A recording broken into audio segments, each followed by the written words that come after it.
Welcome to CS YouTube. আজি এইটো ভিডিওত আমি আলোচনা কৰিম ক্লাস 10 ৰ একেবাৰে সৰু চেপ্টাৰ এটা।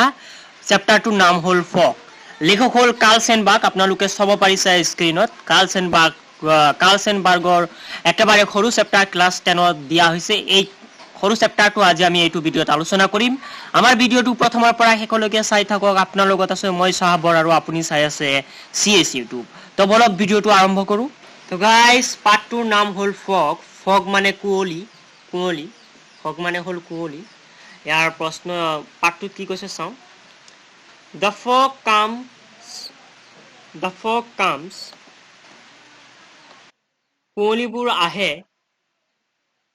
on little cat feet, সৰু মেকুৰীৰ ভৰিৰ সৈতে। মানে ইয়াত কি কৈছে, যিটো ফগ আছে, ফগ যিবিলাক আছে, সেই ফগ বিলাকক কবিয়ে মেকুৰীৰ লগত, সৰু মেকুৰী এটাৰ লগত তুলনা কৰিছে।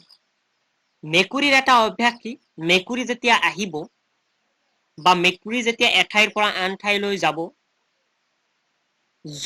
কোনো মানে মেকুৰী যেতিয়া খোজ কাঢ়িব তাৰ মানে কেতিয়াও মানে শব্দ নহয়, একেবাৰে নীৰৱে এঠাইৰ পৰা আন ঠাইলৈ মেকুৰীয়ে যায়।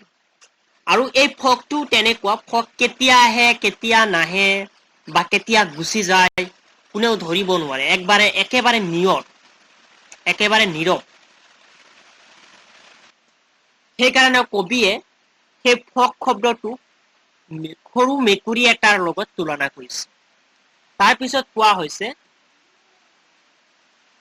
কি কোৱা হৈছে, it sits, এইটো বহি থাকে, looking, যেনেদৰে over harbor and city, এই ফগটো বহি থাকে, কোনবিলাক ঠাইত বহি থাকে, over harbor city, over harbor মানে হ'ল য'ত সাগৰৰ আশে-পাশে, সাগৰৰ কিছুমান এনেকুৱা ঠাই আছে সাগৰৰ ওচৰত যিবিলাকত জাহাজ বিলাক বনাই, আৰু জাহাজ বিলাক বনোৱাৰ পিছত সেই ঠাইৰ পৰাই সেই জাহাজটো সাগৰলৈ নমাই দিয়ে। সেইবিলাক ঠাইক আমি হাৰবাৰ বুলি কওঁ, অসমীয়াত বন্দৰ বুলি কোৱা হয়। আৰু চিটি বুলি কৈছে ইয়াত, চিটি। যে এই ফগ যিটো আছে, ফগটো চিটি বা হাৰবাৰ সকলো ঠাইতে, অভাৰ চিটি হাৰবাৰ বুলি কৈছে, সকলো ঠাইতে থাকিব পাৰে এই ফগ বা কুঁৱলী। তাৰপিছত আমাক কৈছে যে অন চাইলেণ্ট হানচেছ, আৰু কেনেদৰে বহি থাকে, নীৰৱ হানচেছত বহি থাকে। ইয়াৰ যিটো হানচেছ শব্দ আছে, এই হানচেছ শব্দটোৰ অৰ্থটো আপোনালোকক মই দিছো তলত। গাইস, ইয়াৰ যিটো হানচেছ শব্দ আছে, অন চাইলেণ্ট হানচেছ বুলি কৈছে।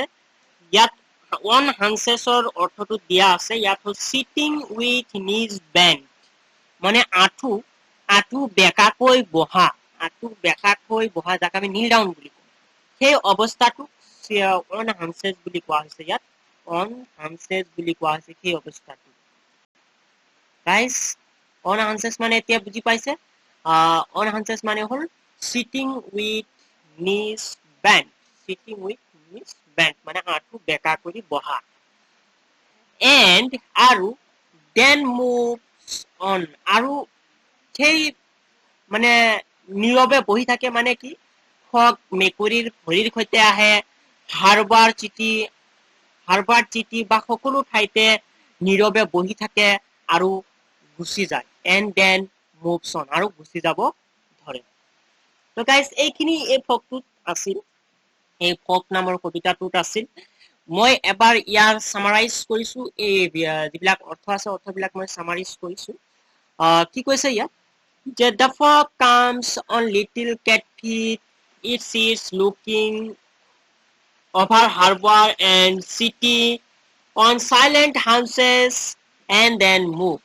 ফগ মেকুৰীৰ ভৰিৰ সৈতে আহে আৰু ই যেতিয়া আহিব অহাৰ পিছত হাৰবাৰ চিটি বা সকলো ঠাইতে এটা নীৰৱ অৱস্থাত থাকিব আৰু তাৰ পিছত গুচি যাব ইয়াত যিটো কবি আছে কবি হল কাৰ্লচেনবাৰ্গ এই কাৰ্লচেনবাৰ্গে কবি যিটো ফগ আছে এই ফগটোক এটা সৰু মেকুৰীৰ লগত তুলনা কৰিছে যে সৰু মেকুৰী বিলাক বা মেকুৰী হওক মেকুৰী এঠাইৰ পৰা আন ঠাইলৈ যেতিয়া গতি কৰিব বা যাত্ৰা কৰিব তেতিয়া তাৰ কোনো শব্দ পোৱা নাযাব যে মেকুৰীটো এইফালৰ পৰা সেইফালে গৈ আছে আৰু এই ফগটো যেন তেনেকুৱাই বস্তু ফগটো এঠাইৰ পৰা আন ঠাইলৈ গলে কোনো মানে তাৰ কোনো মানে আমি লক্ষ্য মানে কোনো শব্দ আমি শুনিব নাপাওঁ একেবাৰে নীৰৱ মনেৰে এঠাইৰ পৰা আন ঠাইলৈ যাত্ৰা কৰে সেইকাৰণে কাৰ্লচেনবাৰ্গ যিজন কবি আছে এই কবিজনে ফগ যিটো আছে ফগক মেকুৰীৰ ভৰিৰ লগত তুলনা কৰিছে যিটো ফগ আছে এই ফগক মেকুৰীৰ ভৰিৰ লগত তুলনা কৰিছে অন লিটিল কেট